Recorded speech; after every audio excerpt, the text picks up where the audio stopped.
Welcome to ई ज्ञान। चलिए आज हम लोग रूट मीन स्क्वायर या आरएमएस वैल्यू की स्टडी करके देखते हैं। जो आरएमएस वैल्यू या रूट मीन स्क्वायर वैल्यू होती है एसी वेव की, हम उसी को इफेक्टिव वैल्यू भी कहते हैं। मतलब इफेक्टिव वैल्यू, आरएमएस वैल्यू या root mean square value of AC wave, ये सब सेम चीजें हैं। सबसे पहले अपन ये देख लेते हैं इसकी डेफिनेशन क्या होती है।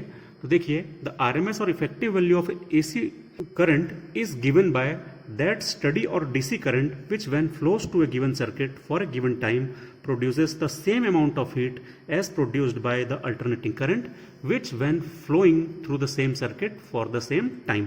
इसका मतलब क्या है कि देखिए, हमको इतनी बड़ी डेफिनेशन दी हुई है, इसमें ये बताया गया है कि हमको किसी भी अल्टरनेटिंग करंट, जैसे मान लीजिए ये एक अल्टरनेटिंग करंट है, ये टाइम के साथ देखिए कंटिन्यूअसली चेंज हो रहा है। किसी भी टाइम पर इसकी एक वैल्यू है लेकिन किसी दूसरे टाइम पर इसकी वैल्यू चेंज हो जाती है। तो इसमें से कौन सी वैल्यू इफेक्टिव होगी, तो वो यदि इफेक्टिव वैल्यू या आरएमएस वैल्यू हमको फाइंड करनी है तो हम कैसे फाइंड कर पाएंगे। इस वेव को देख करके तो हम नहीं बता सकते कि इसकी आरएमएस वैल्यू क्या होगी।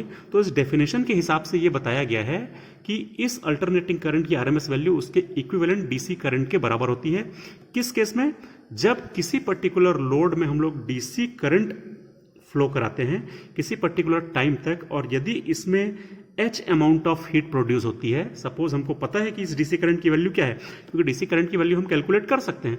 तो हमको इस डीसी करंट की वैल्यू मालूम है, नोन है, और यदि हम इसको किसी भी पर्टिकुलर सर्किट में किसी पर्टिकुलर टाइम t तक फ्लो कराते हैं तो ये इस सर्किट में H amount of heat produce करता है। यदि हम उस अननोन AC को यदि सेम सर्किट में, मान लीजिए ये सेम लैंप है, सेम सर्किट में सेम टाइम तक जब हम अल्टरनेटिंग करंट फ्लो कराते हैं और यदि same amount of heat produce होती है जो इस केस में हुई थी, उतनी हीट यदि प्रोड्यूस होती है, तो इस अननोन आरएमएस वैल्यू जो होती है वो नोन डीसी करंट की वैल्यू के बराबर होती है। मतलब कि एसी की आरएमएस वैल्यू इस डीसी करंट की वैल्यू के बराबर होती है। डीसी करंट की वैल्यू हमको नोन होती है, हम डीसी करंट की वैल्यू उस वेव को देख करके भी बता सकते हैं, क्योंकि ये तो टाइम के साथ वेरी नहीं कर रही है। तो ये जो भी वैल्यू होगी वही वैल्यू इसकी डीसी वैल्यू होगी। तो एसी की आरएमएस वैल्यू क्या होगी, इस एसी की आरएमएस वैल्यू क्या होगी, वो इस डीसी की वैल्यू के बराबर होगी यदि सेम सर्किट में सेम टाइम तक डीसी फ्लो कराने से same amount of heat produce होती है जितनी हीट उस एसी को सेम सर्किट में सेम टाइम तक फ्लो कराने से होती थी। मतलब कि यदि दोनों सेम सर्किट में सेम टाइम के लिए सेम हीट प्रोड्यूस कर रहे हैं तो एसी की आरएमएस वैल्यू और डीसी की वैल्यू दोनों सेम होती है। तो इस प्रकार से हम लोग डीसी वैल्यू के हिसाब से एसी की आरएमएस वैल्यू को डिसाइड कर सकते हैं, दोनों सेम होती हैं। आरएमएस वैल्यू को ही हम इफेक्टिव वैल्यू भी बोलते हैं। मतलब किसी पर्टिकुलर सर्किट में एसी कितनी हीट प्रोड्यूस करेगी या कितनी लाइट प्रोड्यूस करेगी, ये किस पर डिपेंड करता है, उसकी इफेक्टिव वैल्यू पर डिपेंड करता है। वो कितना इफेक्ट प्रोड्यूस करेगी ये कहलाती है उसकी इफेक्टिव वैल्यू। इसमें से इफेक्टिव वैल्यू कौन सी होगी हम वेव देख करके नहीं बता सकते, लेकिन इस मेथड से हम जो डेफिनेशन है उसके हिसाब से हम इसको डिसाइड कर सकते हैं। चलिए हम कैलकुलेट करके देखते हैं। यदि हम एनालिटिकली या हम मैथमेटिकली इसको कैलकुलेट करना चाहें कि इस अल्टरनेटिंग वेव की आरएमएस वैल्यू कितनी होगी, हम कैसे कैलकुलेट कर सकते हैं। चलिए अपन उसको स्टडी करते हैं। तो देखिए, किसी भी अल्टरनेटिंग वेव की हम आरएमएस वैल्यू को दो तरीके से कैलकुलेट कर सकते हैं। एक होता है मिड ऑर्डिनेट मेथड या ग्राफिकल मेथड, और दूसरा होता है एनालिटिकल मेथड। सपोज हम ग्राफिकल मेथड से पहले कैलकुलेट करके देखते हैं। तो रूट मीन स्क्वायर हम यदि साइन वेव के लिए निकालते हैं, हम किसी भी वेव के लिए निकाल सकते हैं, सेम मेथड से निकलेगा। यदि हम साइन वेव के लिए निकाल करके देखते हैं कैसे निकाल सकते हैं। सपोज ये हमारी एक साइनोसॉइडल वेव है जिसका हाफ साइकिल हमने कंसिडर किया है, इसके आगे इसका नेगेटिव हाफ होगा। दोनों ही केसेस में यदि हम फुल साइकिल के लिए निकालें हाफ साइकिल के लिए निकालें, आरएमएस वैल्यू सेम आती है। कैसे सेम आती है ये भी हम डिस्कस कर लेंगे। तो देखिए, हम लोगों ने क्या किया है कि इस साइन वेव की, ये जो साइन वेव है हमारी, इसको हम लोगों ने कई पार्ट्स में डिवाइड कर लिया है और इसकी अलग अलग वैल्यूज हमने कैलकुलेट की। सपोज ये हमारा वोल्टेज है, तो हमने इसकी वोल्टेज की वैल्यूज निकाली है V1, V2, V3, V4 up to V16 तक हमने इसकी वैल्यू निकाली। हम लोगों ने इसको 16 पार्ट्स में डिवाइड किया है और इसकी अलग अलग 16 वैल्यूज निकाली हैं। अब हमको इस वेव की आरएमएस वैल्यू निकालनी है, तो हम कैसे निकाल पाएंगे। देखिए, इसको निकालने का बहुत सिंपल सा तरीका है।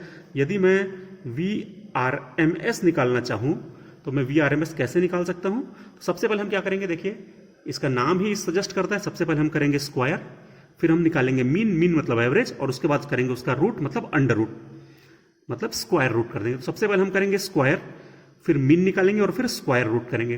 तो इसको हम करके देखते हैं। चलिए, तो सबसे पहले हमारे पास जो वैल्यूज हैं, इन सारी वैल्यूज को हम नोट कर लेते हैं। V1, V2, V3 and so on V16 तक हमने 16 वैल्यूज को यहां पर नोट कर लिया। सबसे पहले हम करेंगे इनका स्क्वायर, तो हम इसका स्क्वायर कर देते हैं। V1 square, V2 square, V3 square and so on V16 square. उसके बाद हमको निकालना है मीन मतलब एवरेज। एवरेज कैसे निकालते हैं हम जानते हैं। यदि मेरे को 16 वैल्यूज का एवरेज निकालना है तो हम क्या करेंगे, इन सभी 16 वैल्यूज को ऐड कर देंगे। तो देखिए हम इसको ऐड कर देते हैं, ये सारी 16 वैल्यूज के स्क्वायर्स को हमने ऐड कर दिया, क्योंकि स्क्वायर का मीन निकालना है तो हमने स्क्वायर को ऐड किया और डिवाइडेड बाय टोटल नंबर मतलब 16 से डिवाइड कर देंगे। और उसके बाद ले लेंगे हम रूट मतलब अंडर रूट हम कैलकुलेट करेंगे। तो ये हमने उसका अंडर रूट कैलकुलेट कर लिया। तो ये हो गया, देखिए क्या हो गया, सबसे पहले स्क्वायर किया, फिर मीन मतलब एवरेज निकाला और उसके बाद अंडर रूट निकाल लिया, स्क्वायर रूट कैलकुलेट कर लिया। तो हम लोग निकाल सकते हैं आरएमएस वैल्यू। यदि हमको 16 नंबर्स नहीं दिया, मान लीजिए हमको n नंबर्स के लिए निकालना है, एक जनरलाइज्ड फॉर्म में यदि हमको आरएमएस वैल्यू निकालनी है वोल्टेज की, तो जनरलाइज्ड फॉर्म में हम कैसे निकाल सकते हैं, तो वैसे ही करेंगे V1 square, V2 square, V3 square up to Vn square कर देंगे, divided by total number n है तो n से डिवाइड कर देंगे और उसके बाद इसका स्क्वायर रूट ले लेंगे। तो हमारी आरएमएस वैल्यू आ जाएगी फॉर जनरलाइज्ड फॉर्म, मतलब n नंबर ऑफ वैल्यूज के लिए। यदि कोई स्पेसिफिक वैल्यू नहीं मालूम है, n नंबर के लिए निकालना है, तो ऐसे हम निकाल सकते हैं। सेम मेथड से हम लोग आरएमएस करंट भी निकाल सकते हैं। उसका भी यही फॉर्मूला होगा, अंडर रूट, उसके बाद I1 square, I2 square and so on IN square whole divided by n। तो हम लोग करंट की भी आरएमएस वैल्यू ऐसे ही निकाल सकते हैं। तो ये बहुत सिंपल तरीका है, नाम से ही हमको पता चल जाता है, स्क्वायर करना है, फिर मीन निकालना है, फिर स्क्वायर रूट करना है, तो आरएमएस वैल्यू हम कैलकुलेट कर पाएंगे। चलिए अब हम साइन वेव के लिए ही एनालिटिकल मेथड से आरएमएस वैल्यू कैलकुलेट करके देखते हैं हम कैसे कर पाएंगे। तो सपोज हमारे पास कोई भी एक साइन वेव है, ये ऐसी साइन वेव है, इस एक्सिस में सपोज हम थीटा ले लेते हैं कि ये किस प्रकार से ट्रेवल कर रही है। तो हम जानते हैं कि ये 2 पाई एंगल तक ट्रेवल करती है साइन वेव। उसका जो टाइम पीरियड होता है, तो एक टाइम पीरियड में वो 2 पाई एंगल ट्रेवल करती है। ये जो उसकी वैल्यू है, सपोज ये मैक्सिमम वैल्यू आई एम को हम लोग मैक्सिमम वैल्यू ले रहे हैं। तो जो करंट होगा, यदि हम मान लीजिए आपकी बार करंट की आरएमएस वैल्यू निकालने की कोशिश करते हैं, तो सपोज ये जो करंट है इसको हम डिनोट करते हैं आई एम साइन थीटा। ये है हमारा एक साइन वेव है, साइनोसॉइडल करंट है। हमको इसकी आरएमएस वैल्यू निकालनी है। आरएमएस वैल्यू निकालने का मेथड क्या है, हमने अभी ऊपर डिस्कस किया। तो देखिए मैं आरएमएस वैल्यू निकालने की कोशिश करता हूँ, कैसे निकलती है। सबसे पहले हमको करना पड़ता है स्क्वायर, तो इस आई का स्क्वायर कर दें। फिर हमको निकालना पड़ता है एवरेज, तो एवरेज कैसे निकलता है, पहले हमको ऐड करना पड़ता है। तो किसी भी कंटिन्यूस वेव को ऐड कैसे करते हैं, तो हम उसको इंटीग्रेट करके ऐड करते हैं। आप जानते हैं किसके रिस्पेक्ट में इंटीग्रेट करें, तो जो वेरिएबल है, तो करंट किसके रिस्पेक्ट में वेरी कर रहा है, करंट थीटा के रिस्पेक्ट में वेरी कर रहा है। तो थीटा हमारा वेरिएबल है, तो हम डी थीटा कर देते हैं। एवरेज निकालना है तो हम कहां से कहां तक ऐड करें, तो हम इस बार कंप्लीट साइकिल के लिए निकाल रहे हैं, तो हम 0 से 2 पाई तक ऐड कर देते हैं। तो 0 से 2 पाई तक हम ऐड करें। एवरेज निकालने के लिए हमको टोटल नंबर से डिवाइड करना पड़ता है। तो टोटल नंबर कितना है, 0 से 2 पाई है, तो मतलब 2 पाई माइनस 0। क्लियर है। तो लास्ट में हमको करना पड़ता है स्क्वायर रूट, तो हम यहां पर ऐसा कर देते हैं, चलिए स्क्वायर रूट। तो ये हो गया हमारा आरएमएस वैल्यू। थोड़ा सा इसका इजी करने के लिए क्या करें, मैं दोनों तरफ स्क्वायर कर देता हूं, तो आई आरएमएस स्क्वायर हो जाएगा। यहां पर स्क्वायर करेंगे तो स्क्वायर रूट हट जाएगा, बाकी चीज सेम रहेंगी। ये हो जाएगा 0 से 2 pi i square d theta divided by 2 pi, और 2 पाई को हम बाहर निकाल लेते हैं इंटीग्रेशन से, तो ये हो जाएगा 1/2 पाई आई स्क्वायर डी थीटा। आई की वैल्यू क्या है, देखिए आई की value I am sine theta, उसको सब्सटीट्यूट कर दें तो कितना आ जाएगा 1/2 पाई 0 से 2 पाई। आई की वैल्यू हम पुट कर रहे हैं आई M square sine square theta D theta, क्योंकि देखिए आई एम साइन थीटा थे, उसका स्क्वायर हमको करना है, तो ये आ जाएगा। आई एम भी एक कांस्टेंट वैल्यू है, देखिए क्योंकि आई एम जो है वो मैक्सिमम वैल्यू है, और मैक्सिमम वैल्यू जो है वो थीटा पर डिपेंड नहीं करती है। आई एम थीटा पर डिपेंड नहीं कर रहा है, इसलिए ये भी इंटीग्रेशन से बाहर निकल आएगा। तो हम कैलकुलेट कर रहे थे I R M S square, उसकी वैल्यू आ जाएगी I M square divided by 2 pi. I M square को हमने बाहर निकाल लिया, ये हो जाएगा 0 से 2 पाई, बचेगा sine square theta D theta. और साइन स्क्वायर थीटा क्या होता है, तो ट्रिग्नोमेट्रिक इक्वेशन से हम जानते हैं साइन स्क्वायर थीटा जो होता है वो 1 minus cos 2 theta divided by 2 होता है। ट्रिग्नोमेट्रिक इक्वेशन हमने ऑलरेडी स्कूल में पढ़ा हुआ है। साइन स्क्वायर थीटा की ये वैल्यू हम यहाँ पर सब्स्टिट्यूट कर देते हैं इसकी जगह, तो ये आ जाएगा 1 minus cos 2 theta divided by 2 D theta. 1/2 को भी हम बाहर निकाल लेते हैं इंटीग्रेशन से, तो I R M S square is equal to हो जाएगा, तो ये सेम चीज हम लोगों ने लिख ली है, सिर्फ हम लोगों ने क्या किया है, ये 2 को इंटीग्रेशन से बाहर निकाला है, तो ये हो गया आई एम स्क्वायर बाय 4 पाई। देखिए 2 पाई था, 2 को बाहर निकाला तो 4 पाई, बाकी सब चीजों को हम लोगों ने एज इट इज लिख लिया है। अब हम इसका इंटीग्रेशन कर लेते हैं। इंटीग्रेशन तो हमको मालूम है, तो I R M S square हम कैलकुलेट कर रहे थे, यहां पर आ जाएगा I M square divided by 4 pi. 1 theta 1 का जो इंटीग्रेशन होगा वो होगा थीटा, माइनस कॉस 2 थीटा का हो जाएगा साइन 2 थीटा डिवाइडेड बाय 2 हो जाएगा इंटीग्रेशन। लिमिट हम पुट कर देते हैं 0 से 2 पाई। अब आप लिमिट को जब पुट करेंगे तो क्या क्या आ जाएगा, देखिए ये हो जाएगा I M square divided by 4 pi as it is रहेगा। थीटा की जगह मैं लिमिट पुट करूंगा, अपर लिमिट है 2 पाई माइनस लोअर लिमिट है 0, फिर माइनस का साइन है, साइन 2 थीटा है। यदि मैं थीटा की जगह 2 पाई पुट करता हूं तो क्या आ जाएगा, साइन 4 पाई हो जाएगा।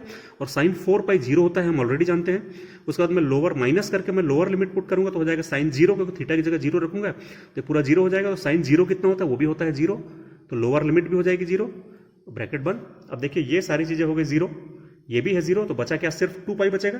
तो आई आर एम एस का स्क्वायर कितना हो जाएगा, वो हो जाएगा आई एम का square divided by 4 pi multiplied by, यहां पर इन सब को सॉल्व करेंगे तो आएगा सिर्फ 2 पाई।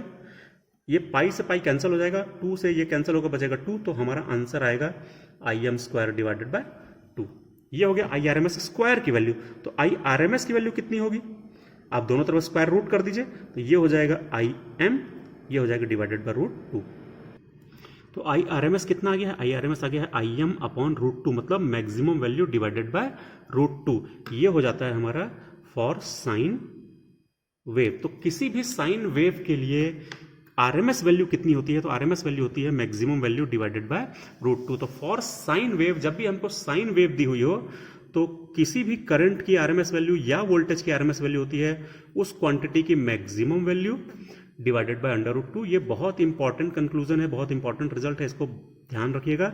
वैसे यदि हमको वी आरएमएस निकालना हो तो वो हो जाता है V M divided by root 2, मतलब maximum value of voltage divided by under root 2। ये बहुत इंपॉर्टेंट रिजल्ट्स हैं, इसको जरूर आप लोग ध्यान रखिएगा। तो ये हो गया हमारा कंप्लीट आरएमएस वैल्यू या इफेक्टिव वैल्यू या रूट मीन स्क्वायर वैल्यू का कॉन्सेप्ट। Thank you.